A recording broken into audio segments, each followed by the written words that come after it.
La lumière sera-t-elle un jour faite sur la disparition de Delphine Jubilard?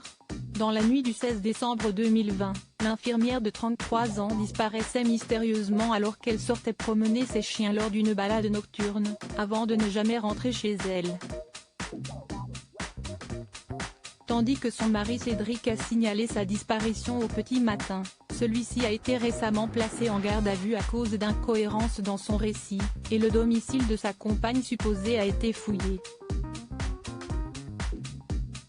Une certaine avancée dans cette affaire où des zones d'ombre persistent, tandis que les collègues de la mère de 2 enfants réclament des réponses, tout comme son amant, avec qui elle parlait quotidiennement depuis 6 mois avant de disparaître.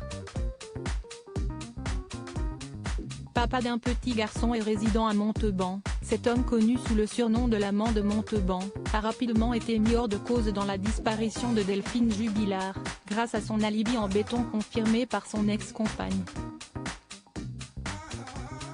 Et le soir où l'infirmière a disparu, il a eu un dernier échange par message avec elle, dont il s'est souvenu auprès du Parisien.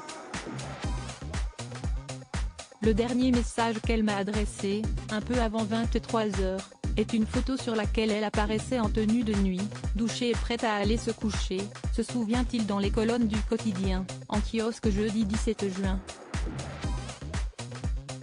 Après quoi, il n'a reçu aucune nouvelle de Delphine Jubilard, avec qui il échangeait des tonnes de messages écrits par le biais d'une messagerie et passait aussi des heures au téléphone.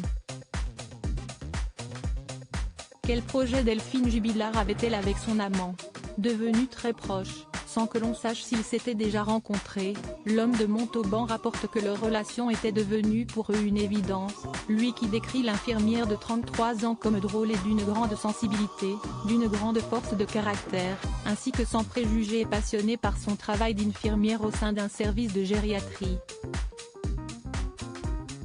Nos conversations portaient sur des sujets très personnels et profonds et puis aussi sur des choses plus légères, explique-t-il, précisant que parmi les sujets sérieux abordés, ils avaient évoqué le projet de s'installer ensemble, ou du moins, plus près l'un de l'autre pour commencer. Nous avions clairement évoqué le projet de nous installer ensemble d'ici le printemps mais sans brusquer les choses et sans faire de mal à nos partenaires respectifs, a-t-il ajouté, lui qui considère que depuis la disparition de Delphine Jubilard, sa vie est détruite.